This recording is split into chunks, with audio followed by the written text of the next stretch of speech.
আসসালামু আলাইকুম ভিউয়ার্স, সবাই কেমন আছেন? আমি রবিউল টাইমসের চ্যানেলের পক্ষ থেকে রবিউল বলছি।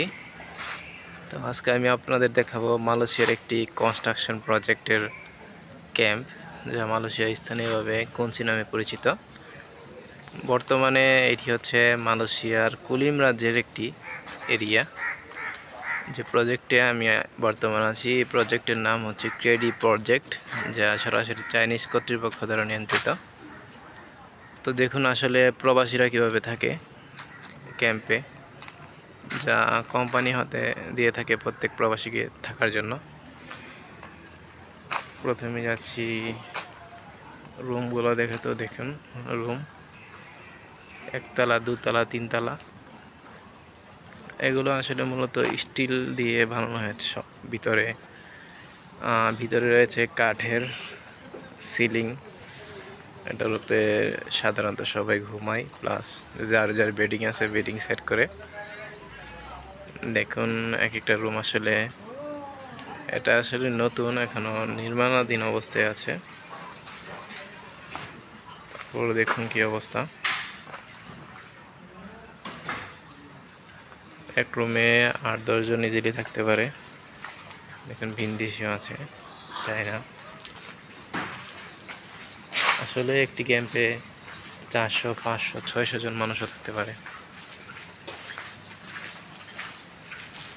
আলাদা ওয়াশরুম, প্রতি এরিয়া রুম,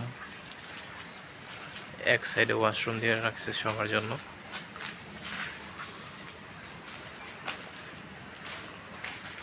এখন যার যার রুম নাম্বার দিয়ে দিলে এই রুম নাম্বারে অবস্থান করতে পারে।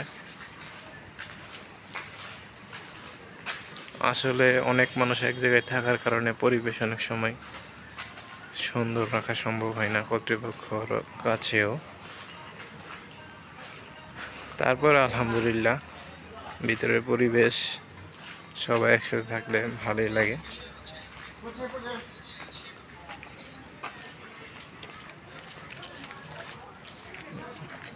সামনের দিকে আছে ডাস্টবিন। আসলে চায়নারা এরকমই, ওরা বেশিরভাগ এরকমভাবেই থাকে। এটা হচ্ছে প্রবেশদ্বার গেটের। এদিকে আছে ক্যান্টিন, এখানে সকালের নাস্তা সব কিছুই পাওয়া যায়, দুপুরের খাবার। আমরা মূলত এখান থেকেই খাই দুপুরের খানা। আসলে ভিনদেশ হলো সবাই বাংলাদেশি, বেশিরভাগই বাংলাদেশি। আশেপাশে ডানে যেদিকে দেখেন শুধু বাংলাদেশি। অন্যান্য দেশের নাগরিক আছে কিন্তু খুবই অল্প সংখ্যক। কনস্ট্রাকশন প্রজেক্টে বাংলাদেশিদের আধিপত্যই বেশি। কিন্তু বর্তমানে মালয়েশিয়ার অবস্থা খুবই খারাপ। একজনের 3 মাস 4 মাস করে বেতন আটকানো।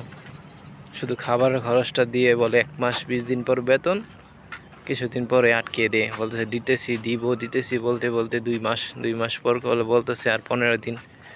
আর লোকেরও চাকরি ছেড়ে যেতে পারে না, তো কাজ ছেড়ে যেতে পারে না, যেহেতু 1 থেকে 2 মাসের বেতন আটকিয়ে রাখা হয়। তার জন্য এটা হচ্ছে কোম্পানির অফিস কেডি।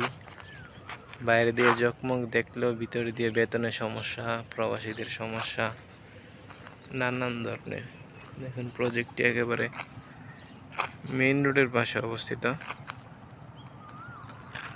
যা বাংলাদেশের সিলেট, চট্টগ্রাম এগুলোর মতোই আসলে মালয়েশিয়ান। প্রাকৃতিক সৌন্দর্য, সবুজ গাছপালা চারিদিকে। এদিকে আবার পাহাড় আছে ডানের দিকে।